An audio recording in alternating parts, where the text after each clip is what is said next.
रमेश गोयल जी, पंजाब से। राधा श्री श्री हरिवंश महाराज जी। महाराज जी, आपके श्रीमुख से प्रवचन सुनते सुनते कब मैं डिप्रेशन से बाहर आया पता ही नहीं लगा। जो नित्य कार्य करने में प्राय ही भय की स्थिति उत्पन्न हो जाती थी, उसमें भी काफी हद तक निर्भयता आई है।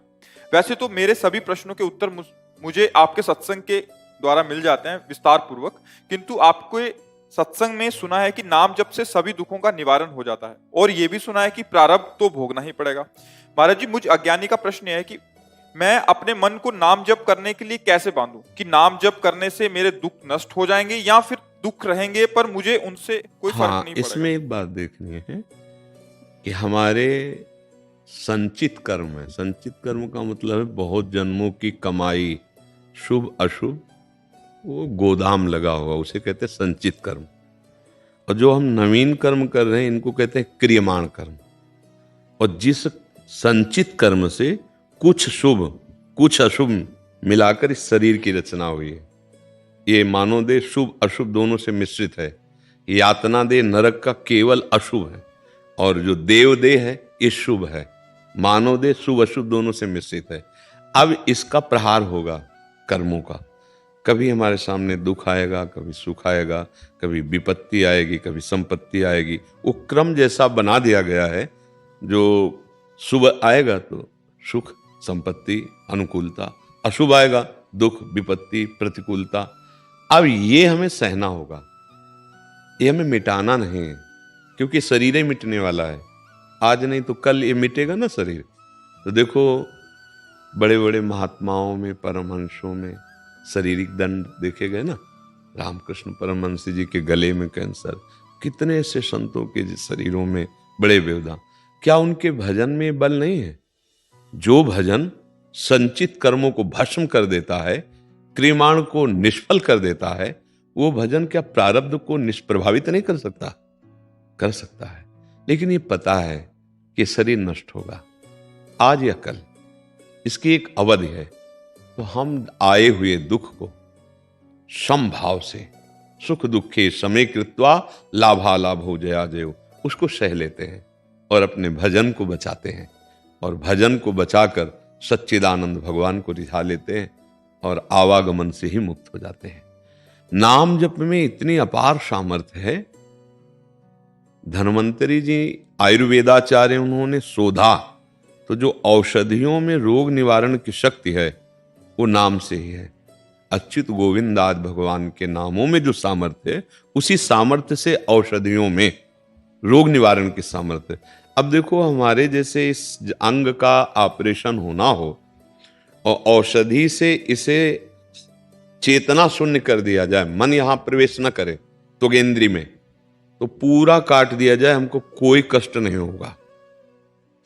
एक औषधि इस शरीर के एक अंग में चेतना शून्य मन को कर दिया तो हम जागृत होते हुए भी, क्योंकि जैसे जागृत अवस्था में डायलिसिस के लिए ऑपरेशन हुआ ना, यहां और नसों से करके कोई कष्ट नहीं हो रहा था, क्योंकि यहां संज्ञा शून्य कर दिया, चेतना शून्य कर दिया गया उस क्षेत्र को।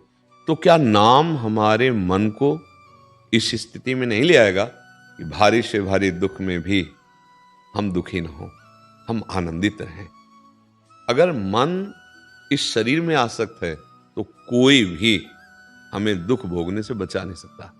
अगर मन सावई मना कृष्ण पदारविंदयो, प्रभु के नाम में, प्रभु के रूप में, तो हमें पता है कि हमारे शरीर के द्वारा ये पीड़ाएं हो रही, पर हमें व्यथा नहीं है, व्याकुलता नहीं है, हम पराजय नहीं हुए, हम हताश नहीं हुए, निराश नहीं हुए, क्योंकि वो ऐसे दिखाई दे रहा है कि वो दुख और ये स्थान बहुत दूर है, उसकी आंच नहीं पहुंच पा रही।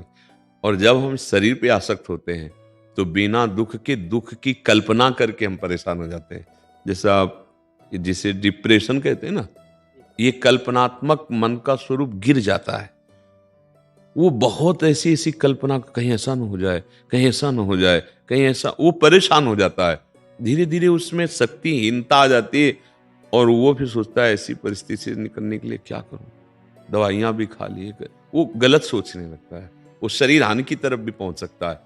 तो ये जो हमारा मनोबल गिरता चला गया, ये भगवान से विमुख होने के कारण विषयों का सेवन अधर्म पूर्वक करने के कारण, पापाचरण के कारण। अब हम जैसे जैसे सत्वार्ता सुन रहे हैं, सत्संग, जैसे जैसे हम नाम जप, तो देखो आपने खुद कहा कि मैं ऊपर उठ रहा हूं, मैं उस स्थिति को जीत रहा हूं, उसे पराजित कर रहा हूं जो मुझे पराजित करने वाली थी। और नाम बढ़ा दीजिए। जैसे हम दवा में कोई स्वाद नहीं होता, कोई कोई बहुत कड़वी होती है, हमें कोई ज्ञान नहीं है कि इसमें क्या है, पर डॉक्टर ने कह दिया तुम खाते हैं ना। ऐसे यार संतों की बात जैसे तुमने अभी मानी, तो एक बात और मान लो, स्वाद मिले ना मिले, लाभ दिखाई दे ना दिखाई दे, राधा राधा राधा राधा। अब हमको तो जपना है, जैसे दवाई नहीं दे दी कि 2 घंटे में ये इतने टेबलेट, इसके बाद ये टेबलेट, ऐसा ऐसा ऐसा। वो दवाई हमको बिल्कुल पता नहीं क्या है क्या नहीं मिला, लेकिन हम श्रद्धा से पैसा दे के उसको आराम से पाते हैं कि हमारा रोग निवृत्त। उसमें हो सकता है रोग ना निवृत्त हो, लेकिन इसमें तो पक्का हो जाएगा। जा सुनाम भव भेषज, गोस्वामी जी कह रहे हैं। उधर काकभूषण जी महाराज के श्रीमुख के वचन है, जा सुनाम भव भेषज हरनि घोर त्रयशूल। जिसका नाम इस संसार रूपी रोग की परम औषधि है। इस संसार समुद्र से पार होने के लिए एकमात्र सुदृढ़ नौका नाम। इस संसार भवरोग से निवृत्त होने के लिए एकमात्र अमोघ औषधि नाम। तीनों तापों का शमन करने के लिए एकमात्र अमोघ औषधि नाम। राम राम हरि हरि कृष्ण कृष्ण राधा राधा, जो नाम प्रिय हो। अब हमारे को स्वाद नहीं मिल रहा, हमें अच्छा नहीं लग रहा, मन नहीं लग रहा, इन सब बातों पे हमें ध्यान नहीं देना। इसीलिए जिह्वाग्रे कहा है, मनसाग्रे नहीं कहा।